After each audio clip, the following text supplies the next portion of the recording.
Na de Tweede Wereldoorlog is er veel misgegaan in Griekenland. De Grieken hebben de laatste decennia ver boven hun stand geleefd en zijn nu de gebeten hond van Europa. Wat ging er mis? En hoeveel zelfvertrouwen is er nodig om er weer bovenop te klauteren en het aanzien te herwinnen?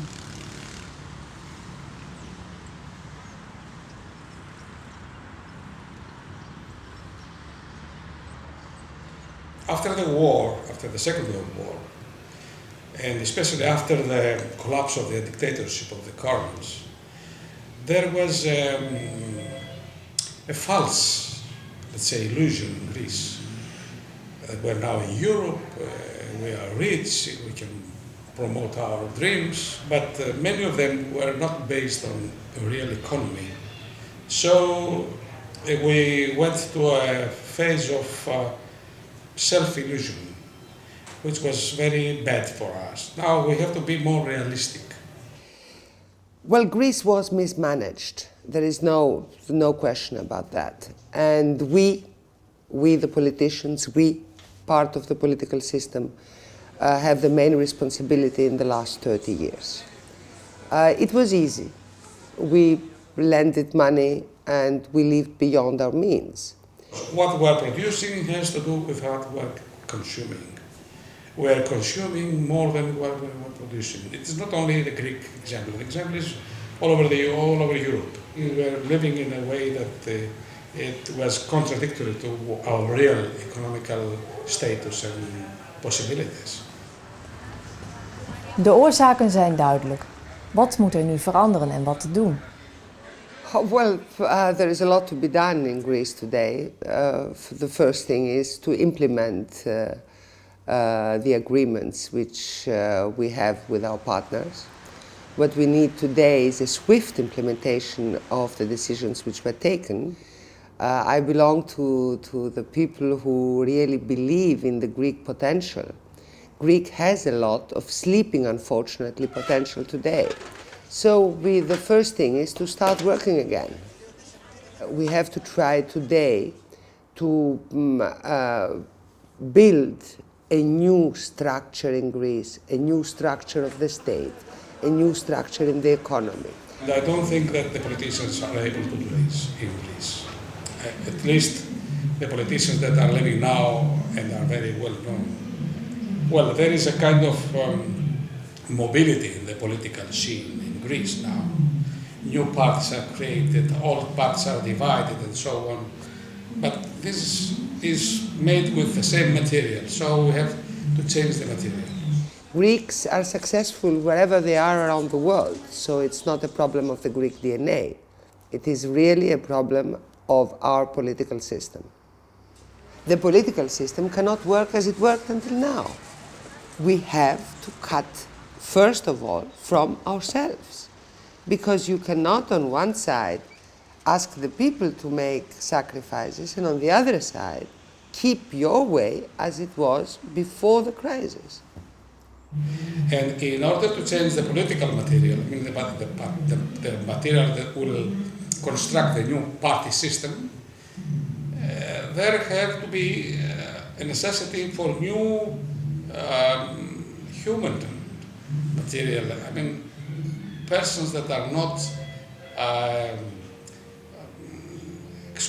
have no experience in the old policies of Greece have to enter the political life with responsibility and to create a new political climate in Greece. There is a new dividing line in the Greek political system. It's not the traditional dividing line between right and left, but it is a dividing line between pro-European parties, parties who declare that they have to implement the agreements, parties who declare that they have to make the reforms, and the others, who are parties who are completely negative to everything.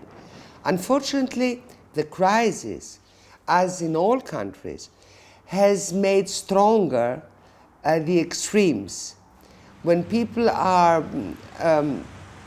hopeless, when people are angry, when people want to express themselves against the system, it is easy, they are easy target for the extremes. But the extremes, in my opinion, are a catastrophe. If it is an extreme right or an extreme left, they are extremes, and they can really not propose anything which would solve the Greek crisis. So we will have to fight a way through, and then learn in Greece something which we have not learned until now, which we did not like, to cooperate. We have to unite forces. We have to listen more, speak less, and understand each other better. The most similar to our crisis of today was in late 19th century, in 1893, with the bankruptcy. Some years after, 5 years or earlier, 4 years after the bankruptcy, we had a war with Turkey, which was a very bad war, I would say an absurd war, and Greece was defeated by the Turks. And then we had another problem, economic. We had to pay to Turkey for the expenses of the war. So, and that was a very difficult time. Then there was a recovery which was impressive, not only for all the Greeks, but also for the Europeans. I remember when I was mayor of Athens, I gave 1,763 television interviews, trying to persuade the world that Greece would be ready, that Athens would be ready. Nobody believed me. At the time, I had many Dutch journalists coming over who told me that, oh, come on, first, you Greeks are never organized. So, organization of the Olympic Games, impossible. Second, you will not be ready. Why you will not be ready? Because you are not ready. Normally, you should be ready 2 years ago, you are not. Third, they came, Greece was the smallest country ever taking this responsibility. And on the other side, we were the first after September 11th. Now, that was a real problem, because the cost of security at the time was immense. It was 1,200,000,000. And this was demanded by our partners who are criticizing us today. So, anyway, at the end, Greece organized, I think, wonderful Olympic Games. Everybody said so. Everything was ready. We were able to organize it. I'm an optimist as a person, as a character. I think that there will be a recovery of this country, and also with the help of our friends in Europe. Wat zou u tegen de Nederlanders willen zeggen? Well, I would like to invite them to Greece. For us, it's very important that they come and visit us. Tourism is important for us, but it's important also for the understanding of each other. So come over to Greece, and you will see that the Greeks are not the Greeks which were presented of part of the populistic press around Europe. They are extremely hospitable people. They would like to tell their part of the story also to our friends in the European Union.